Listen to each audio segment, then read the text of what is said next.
Umaga nga yan at nagpabaga kaagad ako ng apoy. At kinagabihan nga ay nag-prepare na nga pala ako ng mga lulutuin ko para sa kinabukasan. Bali dito nga pala sa The Netherlands. May first and second Christmas silang tinatawag. Bali alis nga pala kinabukasan yung aking biyanan para bumiyahe papuntang Liberec. Medyo may kalayuan nga yun mula dito. Bali magse-celebrate nga pala siya ng first Christmas kasama yung pangalawa niyang anak. Sa 26 naman ay sama-sama naman kami at doon namin yung ipagdiriwang sa Rotterdam. Hindi masyado binibigyan ng importansya ang Christmas dito unlike sa atin. May kanya-kanyang pakulo at may kanya-kanya talagang handa. At ang bawat isa ay sobrang excited.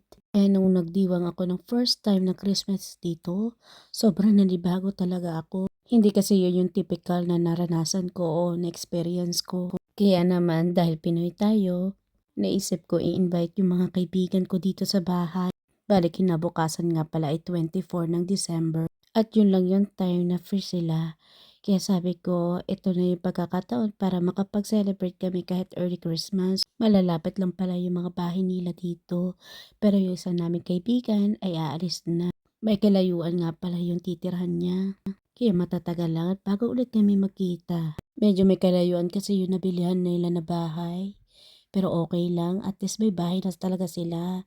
Mahalaga rin kasi ang pagkakaroon ng sariling bahay.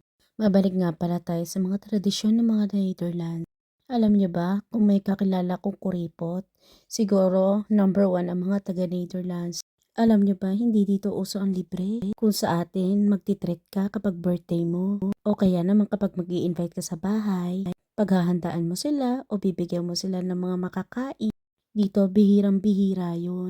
Kapag in-invite ka sa bahay ng pamilya mo o kaibigan mo, kailangan marunong ka magtanong, magdadala ba ako ng pagkain o magbibigay na lang ako ng ambag.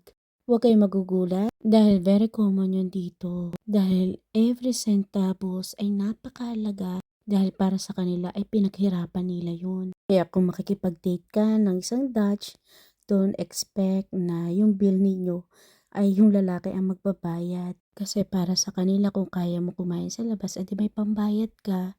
At kung may trabaho ka naman, edi may pambayad ka. Kasi dito walang libre. Every centavos nga, pinaghihirapan ng mga taga-Netherlands. Ika nga para sa kanila, bawal ang galante dito.